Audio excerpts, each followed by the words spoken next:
Всем привет, меня зовут Сергей Раскин, и я хочу показать вам, как быстро сделать свое приложение мультиязычным. Давайте для начала посмотрим на желаемый для нас результат. Итак, у нас есть простое приложение, форма ввода, логина и пароля, проверка и переход на следующий экран в случае успеха. Сейчас мы переключим нашу среду на русский язык.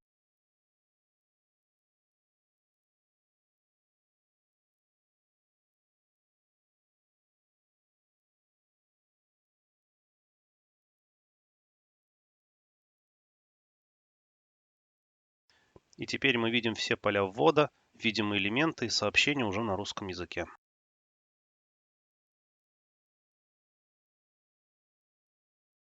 Для того, чтобы нам этого добиться, нам необходимо выполнить 4 простых шага. Шаг первый. Мы добавляем язык локализации в среде Xcode.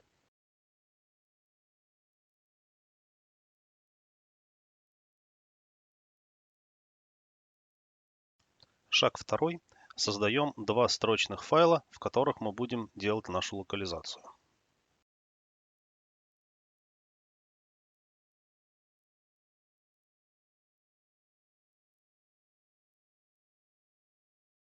Здесь очень важно название файла Localizable Strings, как показано на примере.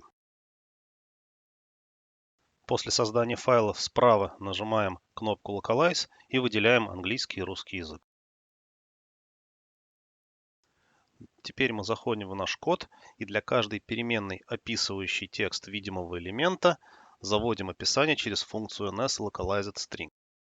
В параметр key этой функции мы задаем английский текст нашего видимого элемента. В параметр comment мы задаем пояснение для себя, что это такое за видимый элемент.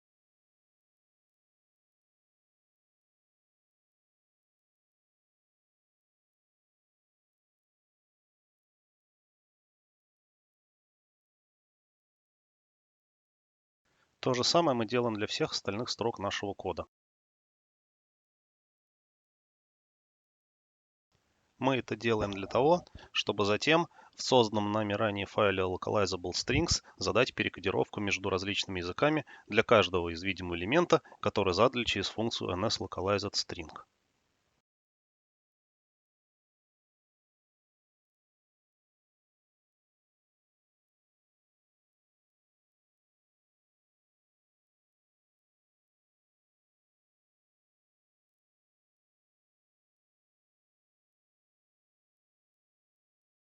Приступим к заполнению нашего файла Localizable Strings через командную строку.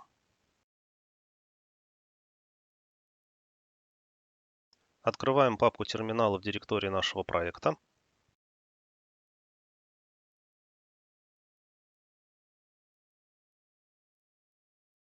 Поднимаемся на одну директорию вверх и вводим команду genstrings-o.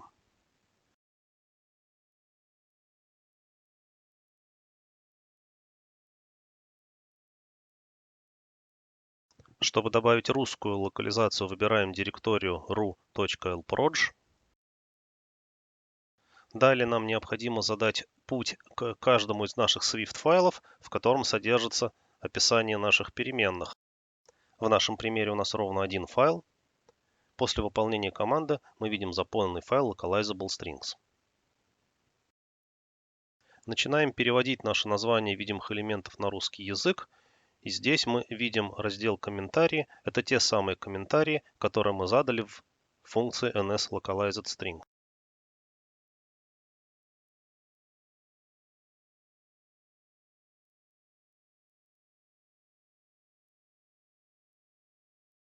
Завершающим шагом мы должны перевести название тех видимых элементов, которые задаются не в коде, а в сториборде или в интерфейс-билдере. Для этого мы используем файл main.strings, который находится там же, где файл main.storyboard. Теперь нам осталось только запустить и насладиться результатом.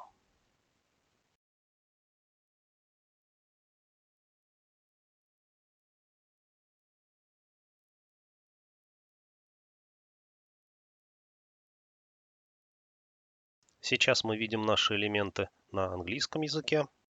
Теперь мы запускаем наше приложение с нажатой кнопкой Option или Alt и настраиваем системный язык на русский.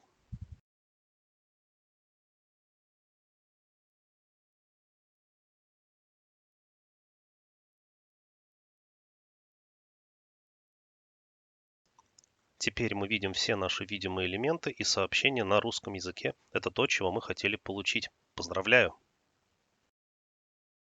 Что ж, всем спасибо за внимание. Надеюсь, я смог или смогу кому-нибудь помочь этим роликом. Ставьте лайк, если вам это понравилось, если вы хотите увидеть такие же ролики в будущем.